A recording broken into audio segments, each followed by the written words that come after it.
Welcome to Football Never Sleeps, our off-season YouTube show that rotates during the week, but always focuses on Notre Dame football. We have scads of things to talk about, even in the middle of May. We also would like to remind you before we get started to hit the subscription button. That way you never miss the content, including this show. We also would like to remind you to hit the notification bell. That'll let you know whenever there's new content. If I didn't mess that up, Tyler, we will get going here. But I also want to remind you that we take your questions during the show and we work them into the conversations as we get to those topics. So feel free to inquire. And Tyler has an announcement about a special subscription deal we have running for about 3 days? Yes, we have an offer that is running through Sunday right now that coincides with Rivals hiring John Garcia Jr., a veteran recruiting analyst, as the Southeast analyst for our national analyst team.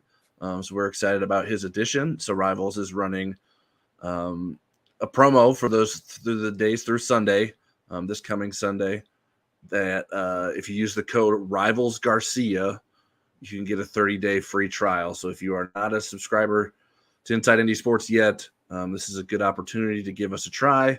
There is a link in the video description below that will take you right to the sign up.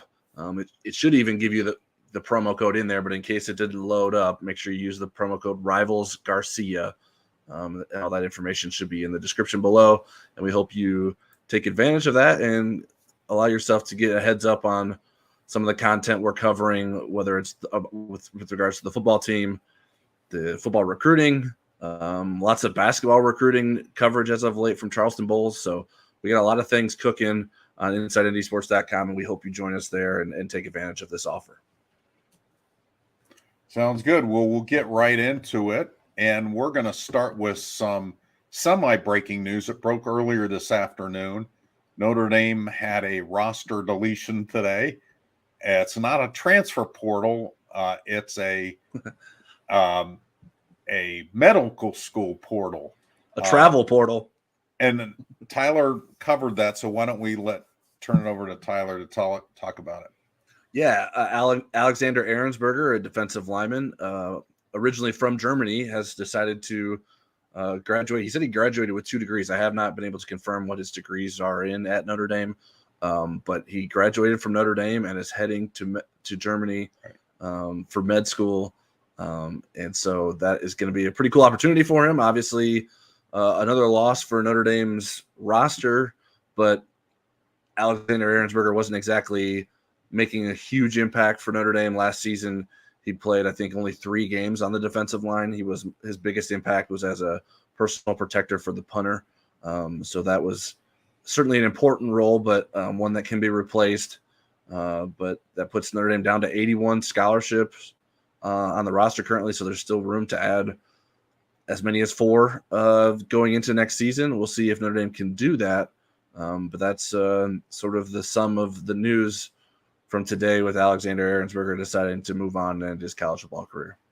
Yeah, I think kind of the turning point in his playing time, I think he was a guy that was hopeful of getting some playing time. And I think when Mike Elston left, he was one defensive lineman that didn't benefit from that move. It seemed like he kind of went backwards in terms of his playing time and his importance on the depth chart.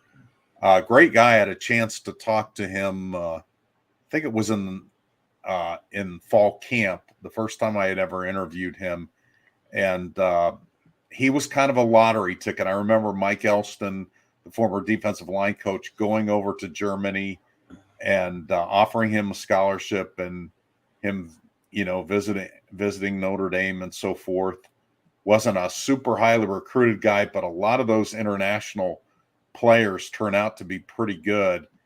And he certainly had the frame for it. He certainly had the work ethic. It just didn't work out for him.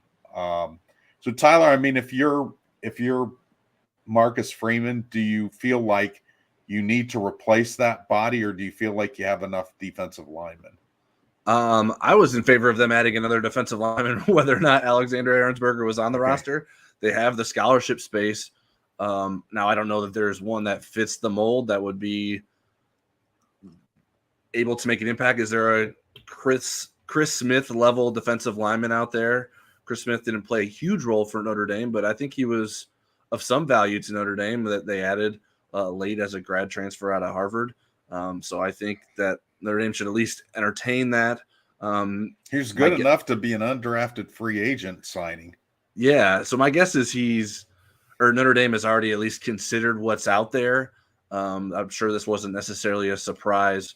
And like I said, with the scholarship availability already in the position that it is, I think Notre Dame has been considering what options are out there. And that's something that they've been monitoring as they go through this evaluation period for the high schoolers, but also sort of keeping an eye on what's available to them in the transfer portal. So I would definitely try to find someone. Now I haven't taken enough time or know enough about who's out there that would line up, and you never know, because as we've learned recently, they sort of pop out of nowhere, guys that you wouldn't necessarily expect, and then you sort of watch like, okay, that guy could probably play at Notre Dame. So we'll see what Notre Dame's coaching staff can sort of dig up. So if you had your druthers, what would you like to see them add? An interior guy or a field end player or a Viper?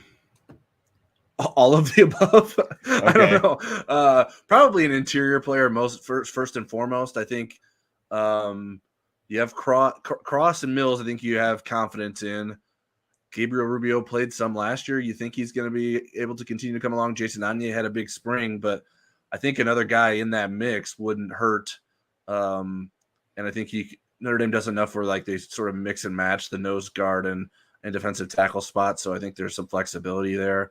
And whether or not Anye plays nose guard all the time or plays defensive tackle. So I think whatever you sort of can find, whatever the best fit is there, I think probably interior is what Notre Dame's biggest need would be. But I guess that depends on what Notre Dame's confidence in Javonte Jean-Baptiste and Nana Osafo-Mensah is. And I think that it's relatively high going into the season. So I think that the interior spots would probably be higher on my list. What do you think, Eric?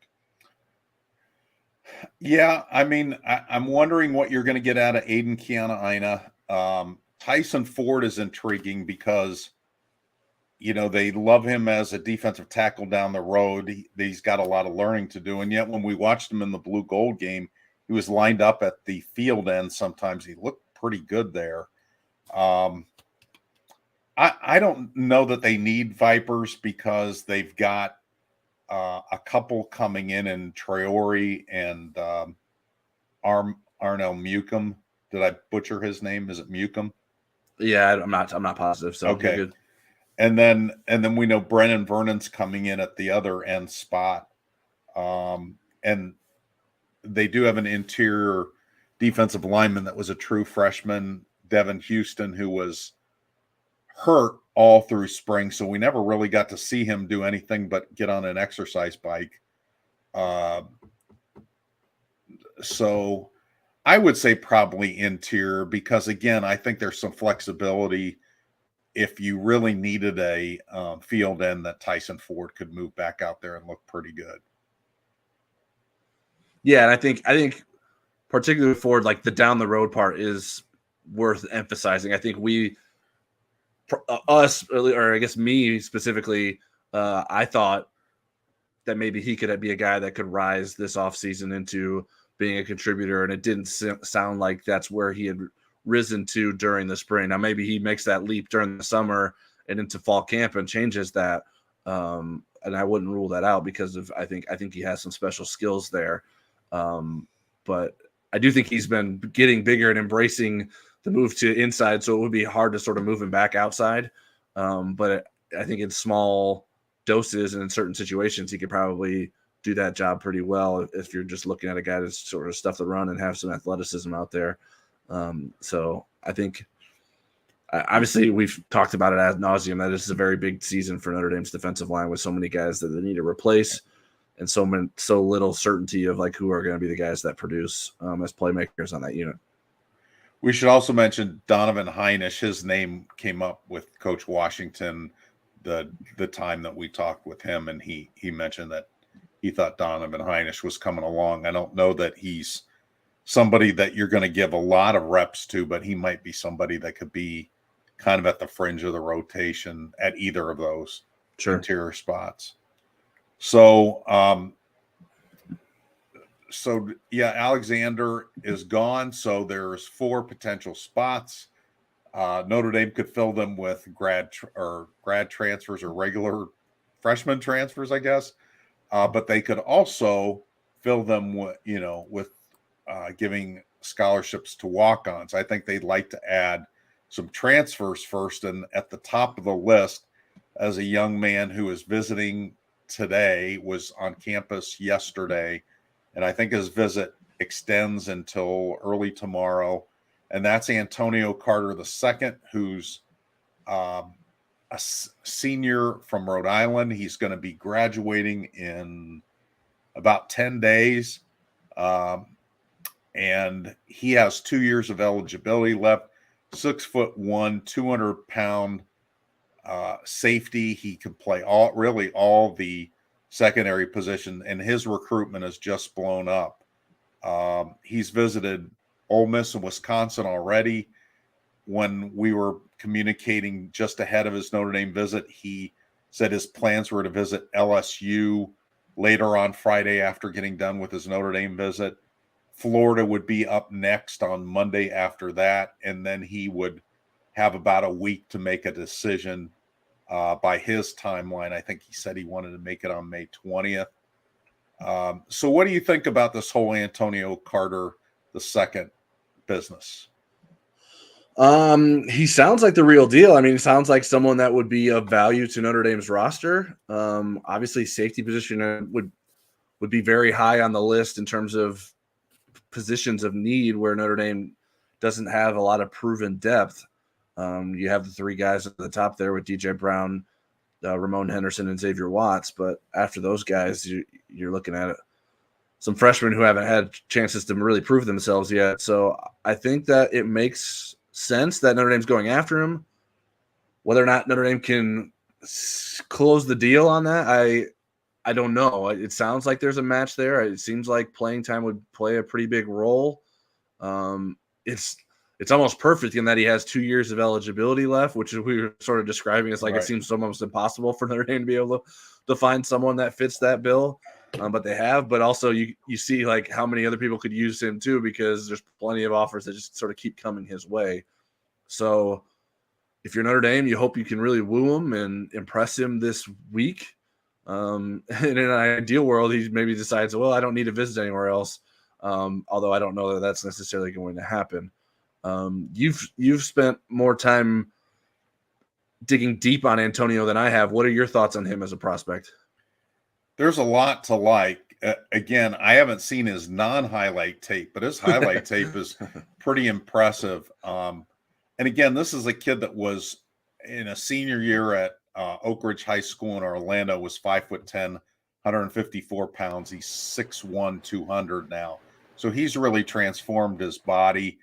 I had a conversation with Harrison Leonard, who was a kicker at Notre Dame, and I realized that he's not a safety expert, but he does see Notre Dame's talent, and he sees Rhode Island's talent. And we were texting yesterday, and he said that he thinks Antonio would do very well at Notre Dame. He said he should have been a Power 5 player right from the start, and that would be a great fit and a great pickup for Notre Dame. You look at his grades with Pro Football Focus, they're very comparable to Brandon Joseph's grades. He's a better run defense guy and a better tackler. You look at the other guys that are coming back, Xavier Watts, DJ Brown, and Ramon Henderson, his grades are way better than theirs in coverage. Now, again, Pro Football Focus doesn't adjust for competition either. And Xavier Watts was a much better cover guy at the end of the year than he was at the beginning. He was kind of a disaster early with coverage and did everything else well. And at the end of the year, he was really coming on. So there's a lot to like about him. I don't see any red flags. He's a guy that wants to go to med school, so he's academically oriented. So maybe he'll go with Alexander Ahrensberger at some point. I don't know. I But guess the red flag to me is just Notre Dame's recent past history with guys with high PFF grades from smaller schools that don't pan out. Is there any reason to believe he would be a Kane Madden redux? yeah, I don't think so. I mean, but certainly until you climb to that level and play that level. I know Rhode Island had not this past season. I think it was the season before, played an FBS school, and he held up. I looked at that game and he held up well. I just can't remember who the opponent is right off the top of my head. So, I mean, we'll see. But I'll tell you what, we put his highlight tape on our message board, and our subscribers loved him. I mean, there's a lot to like about how he plays, the physicality, just his instincts. Again, he's not doing it against FBS competition, but I think he's worthy of a scholarship. I mean, if they can't figure that out and having him on campus 3 days and seeing if it's a match, I think it's worth rolling the dice because there's not a lot of other alternatives out there. Yeah. And if he pans out, then you've got him for another year, which is great when they'll really need him even more. So I like that so far. And we'll see. Again, it's not a long decision timeline. We should know by the 20th, which is his graduation date, what he's going to do. I was reading something that Pete Sampson wrote today. I didn't realize his high school coach, he only played at Oak Ridge a year. His high school coach was a former Notre Dame player, Clint Johnson. Clint was one of the first Notre Dame players that I interviewed when I came to the South Bend Tribune. So that was kind of neat to see. But he's pushing Notre Dame to him, and they've been in contact. And that's the same high school that Jonathan Jones, a former Notre Dame linebacker, went to as well. So there's lots of different connections that Antonio Carter can sort of tap into for opinions on what he would be getting into at Notre Dame. So moving on from Antonio, again, we're looking at, let's say they get him, then there's 3 other possibilities. We were just talking about defensive line. I thought it was interesting today in that Pete Thamel from ESPN had a tweet about a quarterback from Nebraska, Casey Thompson, who just committed to play at Florida Atlantic. But in the tweet, it implied that Notre Dame kicked the tires on Casey Thompson, who is a 6th-year guy, so he only has 1 year of eligibility. So at least we know Notre Dame is thinking that. That's in their process. What do you think about Notre Dame and this situation of adding a quarterback who only has the 1 year? Yeah, I mean, it's similar to what Notre Dame was doing last year when they're asking Keaton Slovis, hey, do you have any interest in coming here? And not necessarily going to be the starter. That's whoever they would bring in is not going to beat out Sam Hartman. So it's worth at least asking. But there's probably always going to be an FAU for someone like Casey Thompson to land at, rather than Notre Dame, where you know the odds are against you and your playing time is betting on someone getting injured potentially. So I think that Notre Dame will at least kick the tires, as the phrase you use, and look into different options. If there's someone that they think could be better as a backup quarterback than Steve Angeli this season, then I think they're going to at least entertain that and see if there's a match. I just don't have very high hopes that they'll be able to find one, but you never know. We're not the ones that have to find that match, so it's a lot easier for us to say that when Notre Dame's out there sort of figuring out what options are available to it, and if there's any interest mutually with those guys that are out there.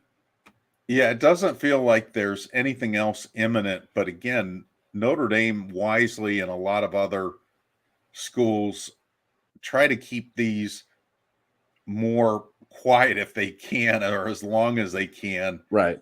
And you could see why, because as soon as Notre Dame offered Antonio Carter, LSU hadn't been involved up to that point, nor had Florida. it usually falls on the transfer portal prospect themselves announcing all their offers, and then that sort of signals to other schools like, hey, I'm open for business, but also these are the kind of schools that are interested in me. So if you want to get in this, you better get in this soon. So I think the transfer portal players have sort of learned from that too, that it is a bit hush hush, but that isn't necessarily beneficial for those portal players. If he wants to go somewhere that he thinks he's a better fit, and he doesn't know what it's going to be like at Notre Dame until he gets here, but he's wisely keeping his options open by announcing who's coming after him and trying to make sure that people are aware of what's going on in his recruitment. And so he's sort of built or helped paint a picture of what the market is for him. And we'll see if Notre Dame can get him or if that market becomes too rich, whether that's literal or figuratively, in terms of where he ends up going. If there's some sort of NIL deals that are too strong to sway him away from potentially landing at Notre Dame. Before we move on to the portal aftermath story that I did earlier this week, do we have any questions that we need to get to before we move on to that? Yeah, I mean, speaking of portal, Frank Sarah says ND is down to 81 scholarships. When should we start to panic? We need some players. What are your thoughts on that? I would say the time to panic would be the middle of September. No, I don't think that Notre Dame has gone into the season with those kind of numbers before. I don't think that there's a position other than safety where there's a really urgent need. I think it's more kind of a luxury to be adding these players. So I don't know that it's panic time.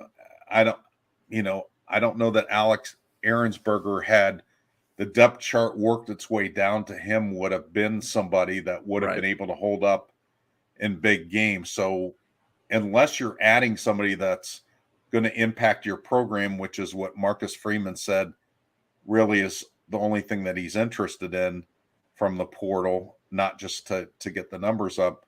There are deserving walk-ons. I mean, Zach Yoakum, this will be his second year of being a contributor and being a walk-on. And, Cole Aubrey may turn out to be better than we think. He comes from a really good high school program in California. I think he's from John Bosco. And he was recruited, by FBS schools. He had Power 5 offers and ended up choosing to go to Princeton. He's a little undersized for an edge player, but he may be somebody that could earn a scholarship. And there are several others that are already on the roster. Ben Krim, who's coming in from Penn as a punter, is a guy that could earn a scholarship. We saw Isaiah Dunn in the spring. There was a defensive end whose name I can't pronounce. Kobe. That was pretty good. So again, there are people that are deserving of those scholarships. I think if you were in the 70s, then you would worry, and ideally you would like to be at 85. But again, unless these are contributing players, I think you're kind of throwing away a scholarship if you're just getting a rental that's not going to play. Yeah, you don't get any there's no added benefit to having that 85 number. I mean, if you're going to add guys at spots 82, 83, 84, and 85 that can't play, what's the big deal? I mean, I think there's going to be teams. There's going to be teams. I think we're going to probably see it more often where teams are below that number just because it's so hard to balance that with the amount of movement that comes in and out. I want to say, I think I said I was looking through it on Twitter right now and I can't find it, but I'm fairly certain that Jimbo Fisher from Texas A&M had indicated that they would be a few scholarships short probably going into the season. Carter Carls, who we know back from our time in the South Bend Tribune, covers Texas A&M, and I think he was the one who I saw tweeting about that. Maybe it's a different program and I'm mixing that up, but it was definitely a prominent program of some sort that you wouldn't necessarily associate with a team being short on scholarship numbers. So I think this is probably what we're going to see a little bit more of. just because it's so hard to guess, and especially for Notre Dame when you can't just all of a sudden bring in a bunch of sophomores and juniors as portal guys, because it's too hard to thread that needle academically for Notre Dame to make that work. So I don't think it's time to panic. Now, is Notre Dame better from 1 to 81 this year than it was last year? I don't know. I would probably need to spend more time breaking that down, but I think you could potentially make an argument for that. Although I think probably from spots like 1 to 3, you might maybe lean towards last season versus this season. But I think that Notre Dame has a lot of the pieces it wants, although there is certainly room to add other guys at positions if there's a match. But you can't sort of force a match and just fill a spot just to fill a spot.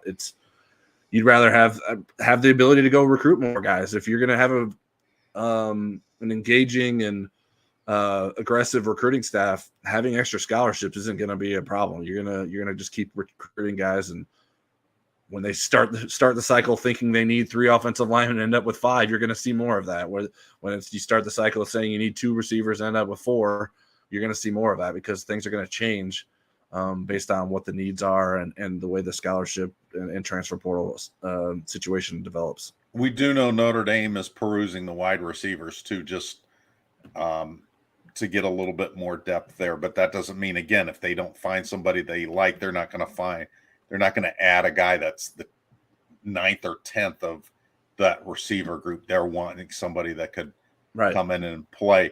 Speaking of time to panic, though, you mentioned Carter Carls. The time to panic is when a giant snake jumps out of a tree, goes through an open window in your car, and then you run out of your car and don't use your car for at least a couple of days. I think that snake wants a scholarship on the A&M team. I think that's why it was auditioning, you think? Yeah, jumped in Carter's car. So, okay, we'll move on. So earlier this week, I did a story on kind of the transfer portal aftermath and look back historically at some trends with Notre Dame and, where all this was headed, basically, and try to get a sense of that with this story. A couple of things that I found interesting in doing the research with it is that during the Brian Kelly era, the transfer rate was about 37%. If you signed with Notre Dame out of high school, there was a 37% chance that you would eventually transfer. I also look back from the start of the Brian Kelly era until this 2020 class, which was draft eligible, and there are 91 players that transferred that are also draft eligible or had been draft eligible.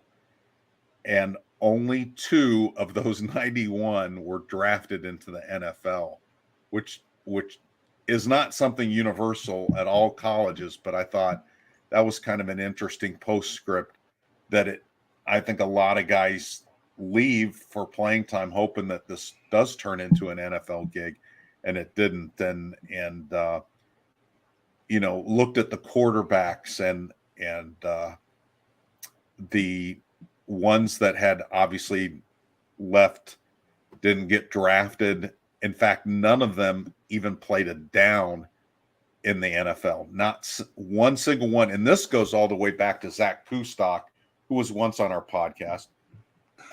But he was the first post-Lou Holtz quarterback recruit. So since then, there have been 33 high school guys signed with Notre Dame. 2 of them are currently on the roster in Angeli and Minchie. One of them just medically retired. So you're looking at the other group. Of that group, all but 6 either switched positions, transferred, or did both. Of the 6 that stayed, 5 got drafted into professional sports, 1 in baseball, 4 in football. Tommy Reese was the outlier there. But again, not one of the guys that transferred played it down in the NFL, and yet 3 of the guys that switched positions did. So it was an interesting exercise. That doesn't really mean this is what we're going to get going forward. But I'll tell you that 2021 class is a real outlier in that now they haven't had a chance to do this, but there's been 11 transfers so far in that class, and that's the Buckner, Styles, Colley, that group. They have had 11 transfers, so none of them have gotten their ND degree. They're all leaving without it. The biggest transfer class was 2018. That had 15, but 11 of those guys were grad transfers when they left. So, Tyler, what did you take from the story about maybe the future? Did you learn anything or glean anything about the future, or are we all still scratching our heads? I mean, the numbers are fascinating. The fact that so many guys have left and not ended up in the NFL draft is a bit jaw-dropping. I think I would imagine that we're going to see a change in those numbers, given the willingness and ability for kids to transfer out. There's going to be more talented players leaving earlier. There's going to be more Aaron Lynch's, guys that are good players that just aren't sticking around at Notre Dame, that have the potential to get into the NFL. So it would be interesting to do this exercise in 5 years, more years or whatever. I mean, you could do it every year just to add another class to it, but I think it'll take a while just to see the numbers change in any way. But maybe it stays that way. The fact that it didn't change that much, even in the somewhat recent era than the previous 11 cycles before that, you would have thought that Notre Dame was having more success as a football program, so there would be a chance that more of those guys would leave. There would be still a better chance for guys that couldn't necessarily cut it at Notre Dame, but couldn't end up in the NFL or be an NFL draft pick. So, and there were 5 stars in that transfer pool. There were 5-star players. Yeah, so, and Notre Dame, that was one of the things. The Athletic did a recent study of I don't remember the number. I think it was 11 recruiting cycles that ended up in the NFL or in the NFL draft, and like compared it based on like if you were a 5-star, how likely were you to become an NFL draft pick if you went to Notre Dame? And Notre Dame was very low on the 5-star. I think it was bottom 10 of the FBS teams because Notre Dame has had some misses with those 5-star guys, and Notre Dame doesn't get enough of them to sort of cover up that miss when they don't get when a few of those 5-star guys. I want to say there might have been 7 total in the window that the Athletic measured. So I think that it'll be interesting to see what comes of this for Notre Dame. If you had more time to figure out what does that look like at other schools, it would be interesting. But I know it takes a lot of time just to do Notre Dame, and you don't have the same sort of familiarity with the other rosters. You could easily miss transfers out that it sometimes can be hard to track. I know it took you a long time just to do it for the guys that you've covered yourself. So I think that it is definitely worth watching. I think I understand the hesitation that people have about transferring and that kids should wait it out, and that's part of life. But I don't know. I think sometimes also like, hey, if the writing is on the wall, like you should be seeking what's best for you.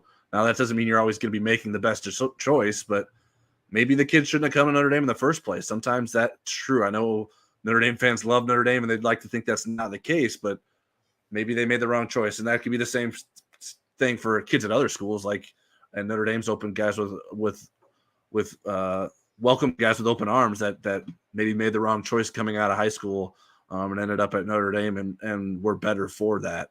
I think Alohi Gilman would be towards the top of that list of guys that, and that wasn't necessarily his fault. Maybe he wasn't given a fair enough shake coming out of high school, and should have had opportunities like he ended up getting at Notre Dame. So there are positives. I know that they are outnumbered by negatives in terms of this transfer process currently, but I don't know that we're going to see things slow down really significantly for quite some time with this transfer portal, because I think everyone's going to always be looking for something that they feel is better, and it's going to be hard to sort of convince them to stay and in the situation that they're in when they're being promised better situations elsewhere. All right. I thought we had Adam Gorney, the Rivals National Director of Recruiting, and I used a couple of quotes from our podcast conversation in the story, and Adam said, it'll be interesting 2 to 3 years to kind of look at how many cautionary tales there were, how many success stories. What I found interesting is anecdotally, there's a lot of, I think, Notre Dame guys that were really good players at Notre Dame that would have left with the other rules. Jonas Gray tweeted about that, a running back who was here in the early 2010s. And then I asked Brady on the podcast this past week, or he actually kind of brought it up before I had a chance to ask him. Mm-hmm. He said he was thinking about it between when Tyrone Willingham got fired and Charlie Weiss got hired. And I remember that vividly. Brady was pissed when Willingham got fired. But he said to us that Notre Dame degree, he kind of looked at the big picture and said, why did I go to Notre Dame? There was the spirituality piece. There was the Notre Dame degree, and that would have likely kept me there. And then I asked Evan Sharpley, who overlapped Brady and Jimmy Clausen and was one of the people that did stay, one of the 6 exceptions that did stay and didn't change positions. And Evan said he would have left probably. He said that the reason he didn't was because of the Notre Dame degree. He said that was huge in weighing out. But he said he was so upset at the beginning of the 2007 season when Demetrius Jones started the opener and Evan was his backup. And Evan came into the Georgia Tech game and they got blown out. And then Jimmy Clausen comes in with his bad elbow.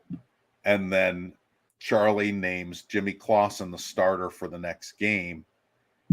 So Demetrius Jones bails. He bails in the middle of the week. He doesn't show up for the bus trip to Michigan.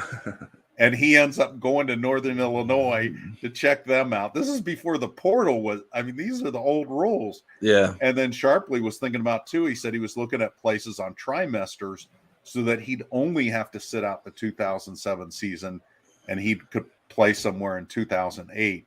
So you wonder how many guys, I mean, I can, off the top of my head, Lewis Nix would have been gone, although his mom said she changed the locks so that he wouldn't come home. But you think about, I mean, Kyron Williams maybe. Kyron was really having a tough time adjusting during his true freshman year. He gets redshirted for basically dropping a pass. His mom was constantly up here bringing him his favorite food and so forth and trying to get him through it. And then he loved it. The other thing that was kind of, you wonder if maybe Notre Dame is skewed. We won't see as many guys, at least from one class transfers. That 2021 class was really weird because they were recruited during the pandemic. That was courtship by Zoom. And for example, Kari G never made it to campus until he was moving into the dorm in June to be a freshman. Yeah. You had Chance Tucker, who they couldn't go watch play, so they had him send video of him running around doing agility drills around cones. Right. And that was kind of his audition for them.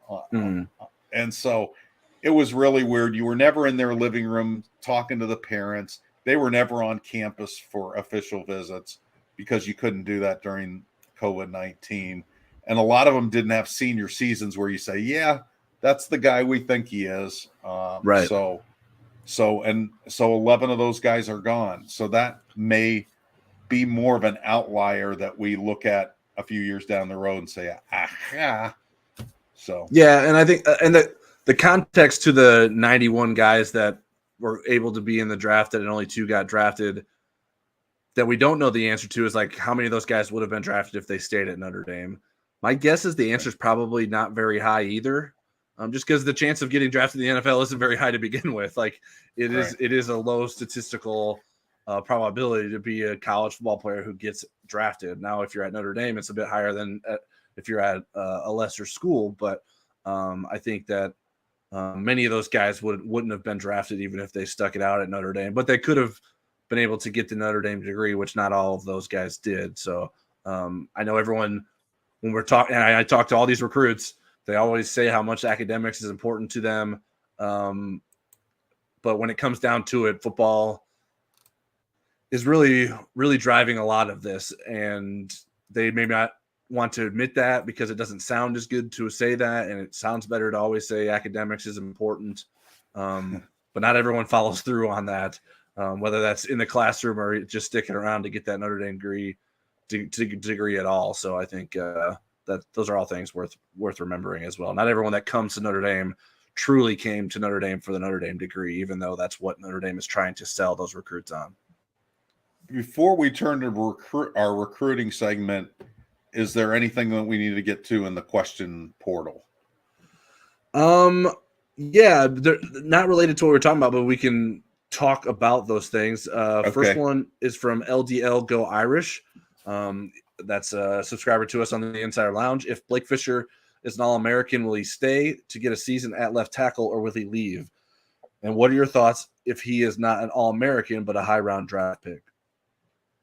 Okay, so LDL, if you're assuming Joe Alt is leaving for sure, and I think that's probably a good assumption, but we should be cautioned that no offensive lineman at Notre Dame has ever left as a true junior.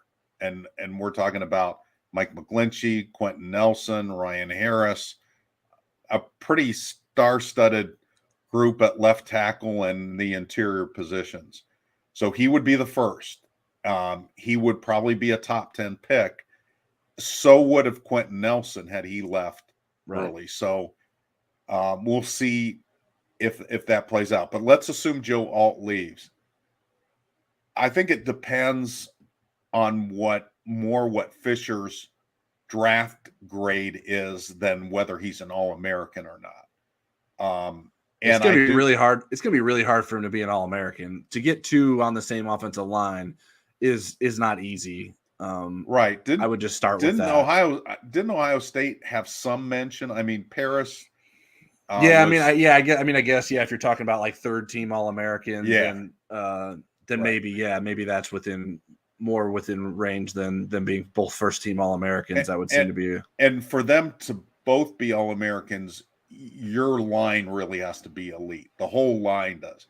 Whether that's fair or not, those interior guys have got to kick butt for them to justify two All-Americans. The offense, and not just the line, the offense is going to have to be great for two. Like, that's why Ohio State can get two guys on there, because their offense was so good in so many games, although they weren't necessarily in some of the ones that mattered most. But I think that you have to have a lot of success with Sam Hartman having a great season. I think if both of those guys are All-American, Sam Hartman's probably an All-American too. Right. So I think there's lots of things that would play into the All-American thing. I think just in terms of like what his draft grade would be, I still think it's a little bit early to think Blake Fisher's a first-round pick personally, like after one more season. He didn't play to first-round pick level last season. I would be surprised if anyone was like actually making that argument. I think he has the potential to be that, and people just see. I think that's what LDL is saying. A former 5-star recruit that had a good season at Notre Dame, that is in playing at Notre Dame, that has an ability to develop offensive linemen, that he could be in a position to be a first-round draft pick. But I think he has a pretty decent amount to go in order to get himself into that position to seriously consider leaving after next season. What do you think? I would agree. I think he could play his way, because we've seen offensive linemen that are drafted, but they're usually older guys. They're not juniors. But let's give LDL all the conditions. Let's say Alt leaves. Blake has a really great season where he is getting love from both the Mel Kipers of the world and the All-America teams. I think Joe Rudolph will try to talk to him about this could really help your future, especially if you want to play left tackle at the next level, to show them that you can. I think that, if he doesn't, Emil Wagner is going to be the next left tackle at some point. and he's going to be really good. So Notre Dame is going to be, Tosh Baker could be. So they've got some really good prospects beyond that. But I think Blake is probably a 4-year guy. I know that the academic piece of this, and not that it doesn't mean anything to Joe Alt, but means a ton to him. I had a chance to interview him a couple times, Blake, and I remember he had a video with his grandfather when he got the scholarship offer, and it was really touching. And I asked him about that video, and he was talking about how important education is. Parents are super dialed into education. That doesn't mean he can't leave early, because Notre Dame has done a great job of, in the last, let's say, 5 or 6 years, of bringing these guys back and them getting their degrees and making it easy for them. Kyle Hamilton was in school this semester. Cole Kmet is going to get his degree next weekend. He's come back the last 2 springs. Obviously, everybody remembers last year with Jerome Bettis coming back. Yeah. But there's been a bunch of those guys, Jalen Smith.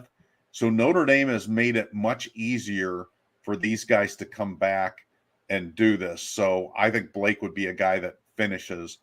But I like the idea of him playing left tackle his 4th year if Joe Alt goes. So I vote for LDL's hypothetical there. Yeah, I mean, I think that would be a positive for Notre Dame if that is possible for him, and that's what he wants to do. I would just add that you don't have to be a left tackle to be a top pick. You can, I mean, right. Darnell Wright was, I think, went whatever the Bears ended up picking 9th or 10th. He was a right tackle at Tennessee this past season, and so that those the left tackle is still like the top position on the offensive line, but right tackles are still incredibly valuable. And I think the more you see like mobile quarterbacks, you need to have good protection on both sides of the line. Because guys are going to scramble in either direction. They're not always just going to scramble left or scramble right. And if you're a right-handed quarterback, it's easier to scramble to your right. So to have someone you're confident in as a pass blocker on the right-hand side is important as well. So I think that those are things to all remember. And I think Blake Fisher will sort of weigh all those things come next season. But first he needs to have a really spectacular season to make those to make that a reality. And another question related to Fisher, I can just answer this real quickly from the Howard Foundation. Asked a lot of the same questions, but asked for specifically for Fisher's PFF grade. And I did look it up. Last season, he had an offensive grade of 72.9, which was tied for 8th best on Notre Dame's team last year, was slightly higher than Josh Lugg and Jared Patterson. And so he was 2nd on the offensive line. It's kind of funny when you say these 2 grades out loud when we're talking about Joe Alt and Blake Fisher as potential first-round picks. Joe Alt was a 91.4 last year, whereas Blake Fisher was a 72.9. So that is the gap between those, at least in terms of what PFF saw last year with their grading system. And Joe Alt, to be fair, is the best of the best. He was the highest graded offensive tackle in the country last season. Another question here from Joshua Williams. Will either of you be making the trip to Ireland for the opener? What are the chances of me and my family finding tickets on Emerald Isle for the game? Tyler is going for us. I'm eating a bowl of Lucky Charms. And I don't think I'm not sure what the ticket situation is. Do you? Are you? I have no idea. Fortunately, we don't have to worry about that, so I don't know that. But I mean, if you're up for just going to Ireland, there's worse places to be and miss out on a football game, right? I guess the only thing that I would wonder is like, how prevalent can you watch the game in Ireland? Like, is it on TV there? I don't like how many pubs can you go in Ireland that will actually be showing the Notre Dame football game? Now maybe they will be because it's a big deal because Notre Dame's in town, but I would want to make sure I had an understanding of that or be at least willing to miss the game. But heck, I mean, going to Ireland, it's a good excuse to do that, whether or not you get to see the football game or not. But I would imagine, I don't think those games sell out, but I don't know. That's me being naive. I don't remember from the last time they went over if it was. We'll try to research it and see what the availability and try to answer that next show. Yeah, I don't have. I can't tell you offhand what the ticket availability is for that. All right, that's all the questions we have for now. Okay, so let's look at the recruiting reset. So Notre Dame is kind of in an interim period. They had a bunch of guys in for unofficial visits, especially in April, some toward the end of March when they were in spring practice. They're going to have a lot of official visits in June. And yet, Teddy Rizak, a linebacker prospect from Nebraska, visited recently. What's your thoughts on Teddy Rizak? He's not a guy with a lot of stars. He's a 3-star guy. He's not a top 250 player. So what are we thinking about Teddy Rizak and Notre Dame's smittenness with him, apparently? Yeah, he was a no-star when Notre Dame offered him last week.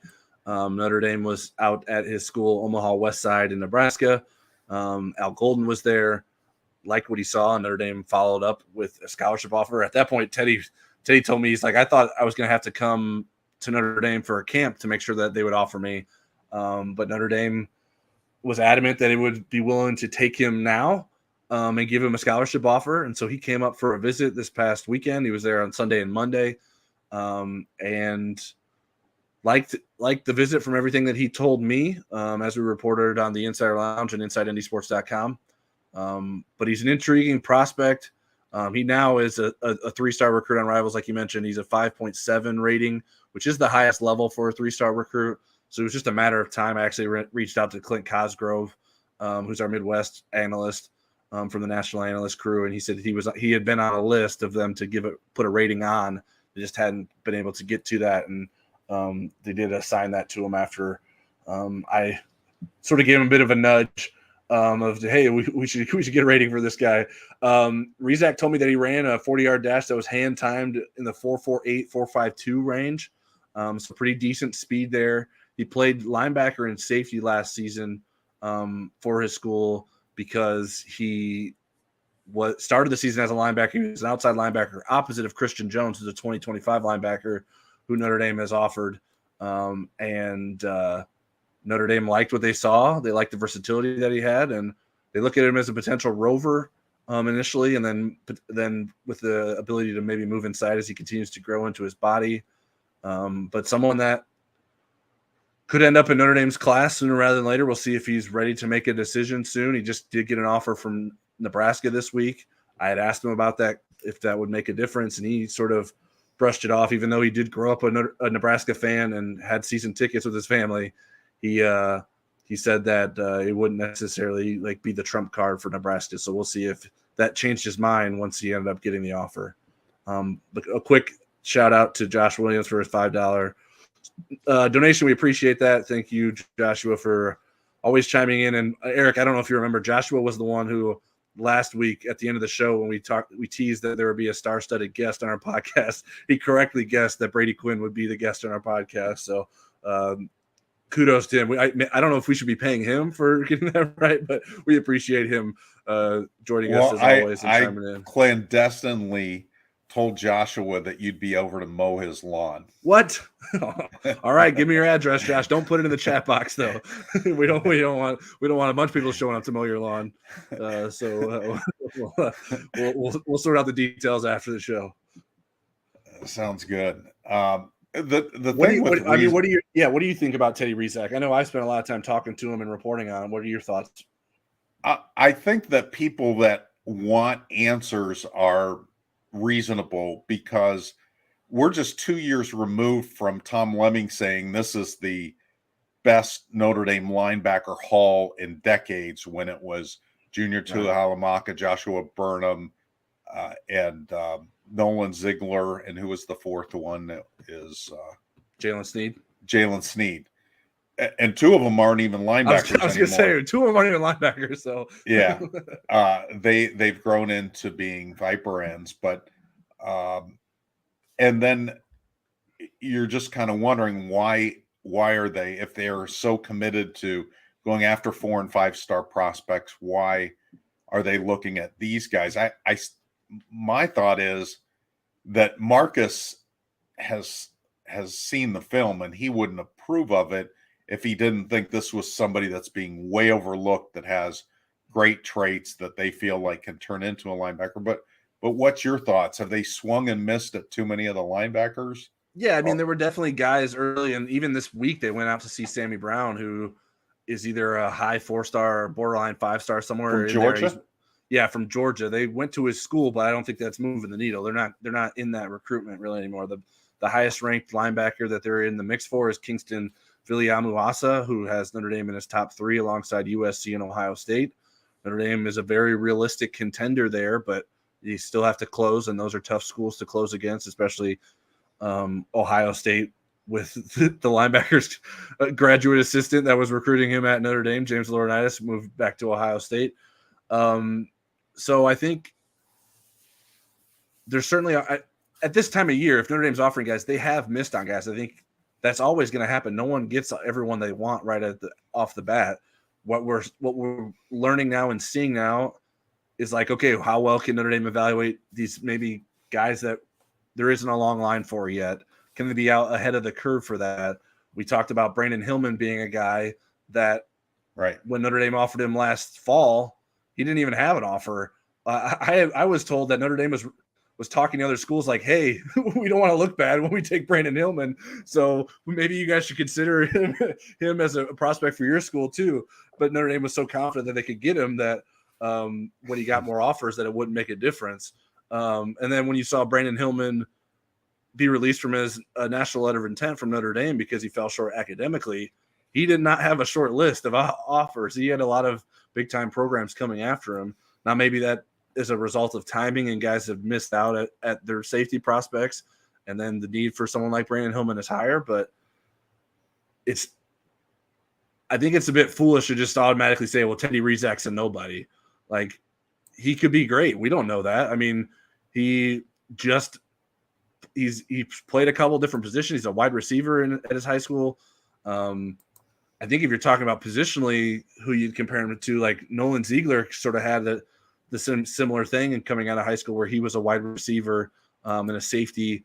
And I know he hasn't made an impact yet at Notre Dame, but he made a pretty big move up the depth chart this spring and is someone that Notre Dame is high on moving forward. So, yes, Notre Dame has missed out on some of its guys at the top of the linebacker list, but they're still in the mix for guys like Kingston Viliamuasa. Bodie Cahoon is a 4-star recruit out of Virginia that's still considering Notre Dame, and Chris Cole's only a 3-star recruit, but he just got an Alabama offer the other day. So star ratings aren't the end-all be-all. Yes, you want a higher star rating, but you also want the higher star rating at the end of the cycle. Like, the star ratings will change by the time we get to February of next year. So sometimes the recruiting analyst will have opinions that change. These guys will be late bloomers, and we'll be able to show more that maybe some of these college staffs have projected as being stars that the Rivals analysts are convinced on yet. And I think that Notre Dame is not in like a bad spot, I don't think, in terms of linebacker recruiting right now. If what you believe is a bad spot is getting someone like Teddy Rizak in your class, I think it's a bit of an overreaction. Especially if you get Kingston hyphenated guy. You want to get as many high rated guys as you can.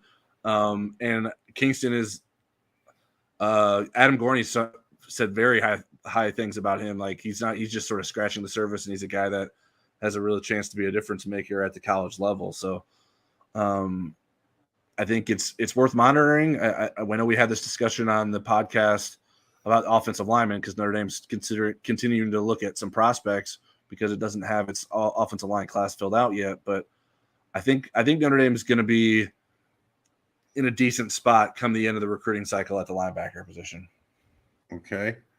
So let's move on to Chicago. We got a couple of angles here. Our recruiting writer, Charleston Bowles, was in the Chicago area on Sunday. Tom Lemming, who's a friend of the show and is longtime recruiting analyst, does the Prep Football Report. He had a photo shoot of all the top Chicago players on Sunday at Lyons Township High School in Western Springs. And so Charleston had a chance to talk to a lot of prospects, including Justin Scott, Cam Williams, who's already Committed Justin Scott as the defensive tackle from Chicago, who's the number 8 player in the country in the 2024 class. A lot of 2025 recruits, top 20 wide receiver Talon Taylor.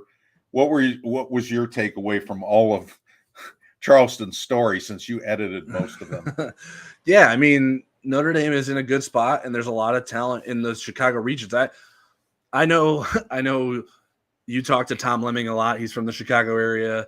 He believes very highly in a lot of the talent that's in that area, but I do think the talent level dipped there for a little bit, and I think it's sort of reemerged. I couldn't tell you the reason why, but I think there are a lot of Clint talented Cosgrove could. A lot of talented recruits. Well, for the record, I haven't had a chance to read your story yet today, okay. But there are a lot of talented recruits in the Chicago area in these 2024, 2025, and 2026 classes. Right. We saw Christopher Burgess, who was at Notre Dame a couple times this spring. He was at our rivals camp in Cincinnati not too long ago. I believe it was Alabama who came through with an offer for him. So we're talking about big time programs that are going into Chicago looking at these kids. We're talking about Georgia being a competitor for Justin Scott, who's a 5-star recruit. Christopher Burgess isn't a 5-star recruit, at least yet.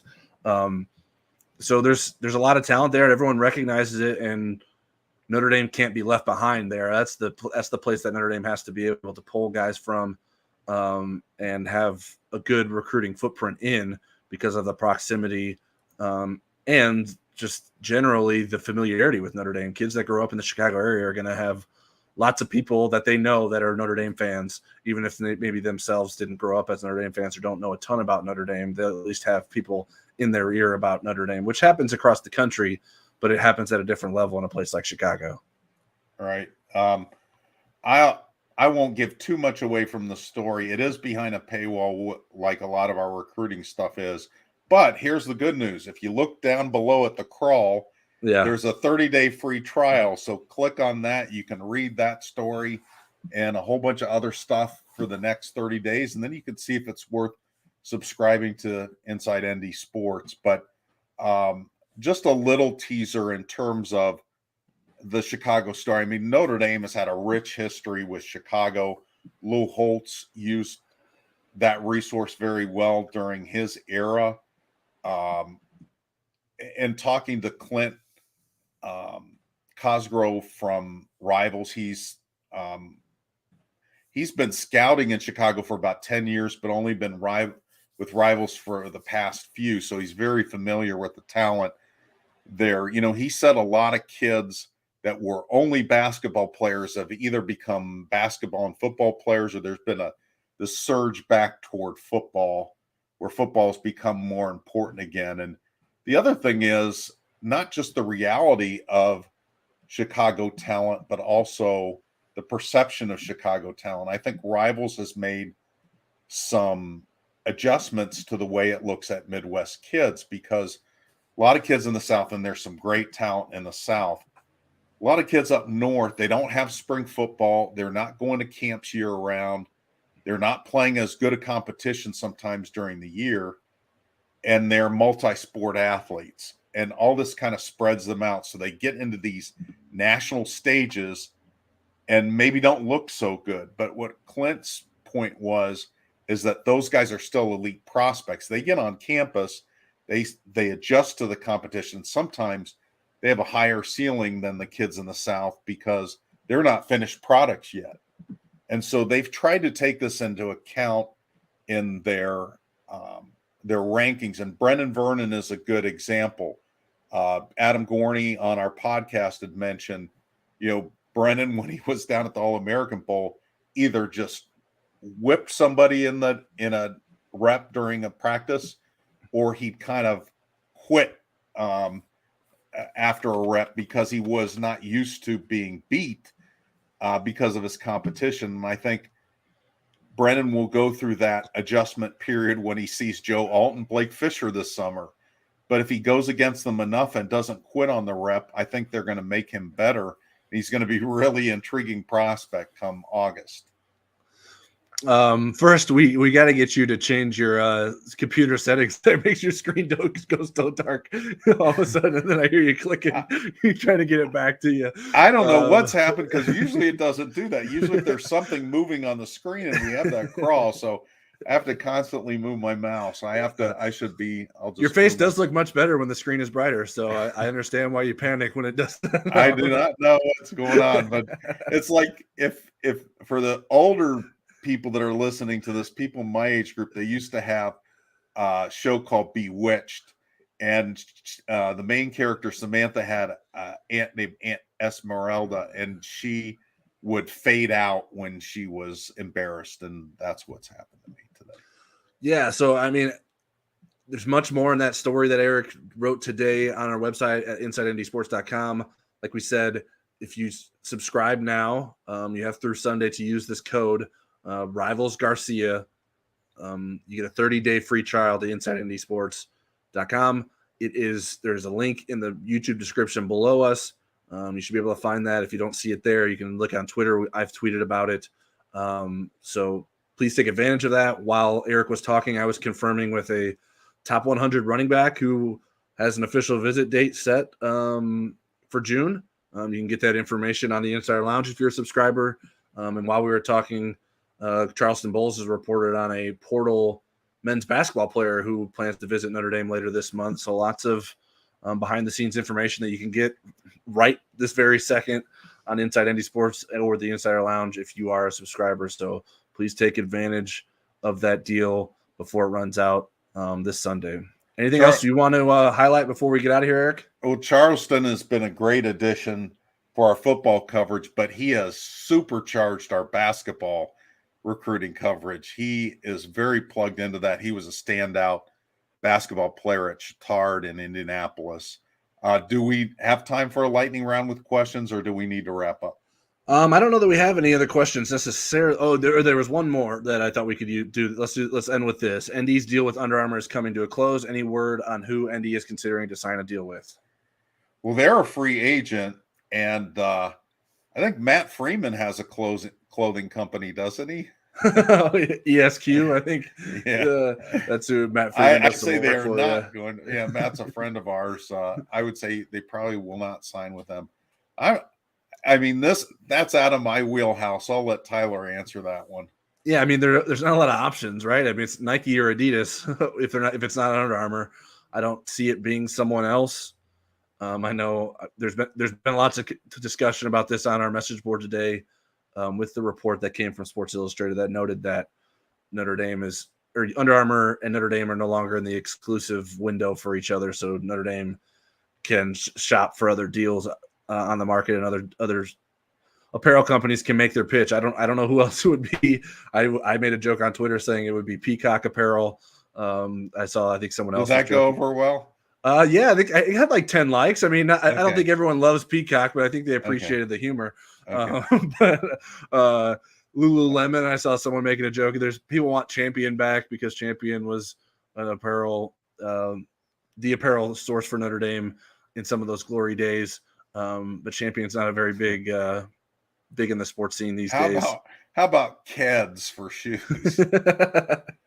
Yeah, man. What if they just farmed out every different thing? They have a shoe sponsor, they have a jersey sponsor, they have a helmet sponsor. I mean, they do a little bit of everything. I don't know. I know folks like a lot of the Under Armour stuff that Marcus Freeman wears, and they are frustrated that it's not available to them.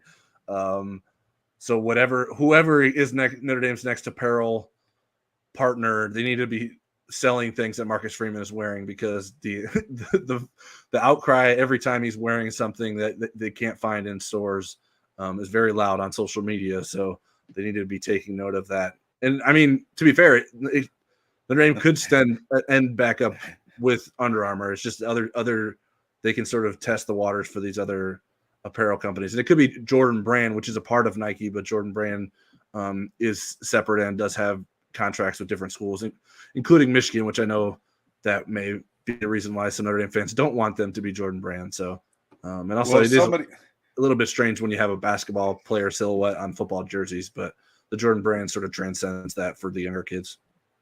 Well, if somebody was asking where they could get our clothes, I would fall off my chair. Don't say that too loud, Eric. People might want to see you fall out of the chair more than they want to see our apparel, so they'll just say it anyways. So before anyone can do that, and we hazard Eric's health, let's wrap the show up and bid everyone adieu. We appreciate everyone tuning in. Make sure you are subscribed to the Inside Indie Sports channel. We will probably be back at some point next week for another show. Make sure you have the notifications on and set reminders so you can be notified of when the next live show will be.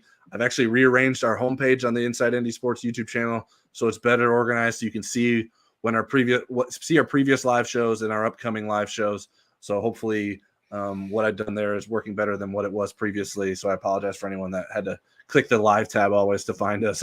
I wasn't aware of how to sort of change that until it was brought to my attention.